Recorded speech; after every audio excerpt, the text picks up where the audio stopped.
আমার নিজস্ব যে সত্তা, যে মায়ের গর্ভে আমি জন্মেছি, তাতে আমার বংশকে পরম্পরা, সেই অনুসারে আমি আমার ঈশ্বরের কাছে প্রার্থনা করি আমার এই নবজন্ম সব যুবক যুবতী মা বোনেরা যারা এইসব সামান্য থেকে সাধারণত কাজে লিপ্ত হয়েছে, এই কাজ হয়তো একদিন বিরাট বিশালে পরিণত হবে। আমি আমার কবিদের কাছে প্রার্থনা করি, পা বাড়িয়ে আছি, হুকুম আসলেই চলে যেতে হবে। আমি কালকের থেকে খুব নিজেকে দংশন করলাম।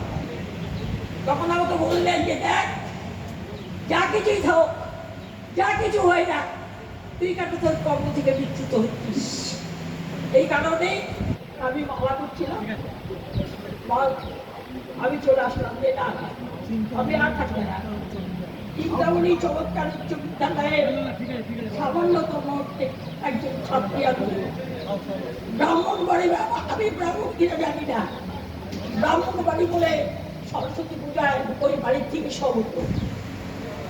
অতীতে ওই বাড়ির ছিল চিন্তামণি স্কুলের